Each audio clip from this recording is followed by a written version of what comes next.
اعوذ باللہ من الشیطان الرجیم، بسم اللہ الرحمن الرحیم۔ السلام علیکم پیارے بہن بھائیوں، گولڈن لائنز میں آپ کو خوش آمدید کہتا ہوں۔ اللہ پاک سے دعا ہے آپ کو صحت، تندرستی اور عافیت عطا فرمائے۔ نبی کریم صلی اللہ علیہ وآلہ وسلم نے ارشاد پاک فرمایا، یعنی نبی پاک صلی اللہ علیہ وسلم کا مبارک ارشاد۔ نبی کریم صلی اللہ علیہ وآلہ وسلم نے ان کلمات کو آسمان اور زمین کی کنجیاں قرار دے دیا ہے۔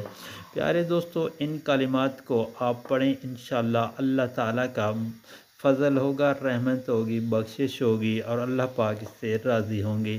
تو کلمات پڑھنے یہ ہیں: بسم اللہ الرحمن الرحیم، لا الہ الا اللہ واللہ اکبر وسبحان اللہ وسبحان اللہ وبحمدہ، استغفر اللہ ولا حول ولا قوة الا باللہ العلی العظیم، هو الاول والآخر والظاہر والباطن، یحیی ویمیت بیدہ الخیر وہو علی کل شیء قدیر۔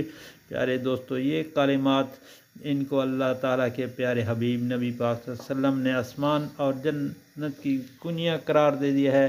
اللہ پاک سے دعا ہے ان کلمات کو پڑھنے کی توفیق عطا فرمائے، آمین۔ اور آپ سے گزارش ہے، اس کلمات کو آگے دوستوں، گھر والوں، عزیز و اقارب کے ساتھ لازمی شیئر کریں تاکہ ہر کسی کا بھلا ہو۔ اللہ پاک آپ پر رحم فرمائے، آمین یا رب۔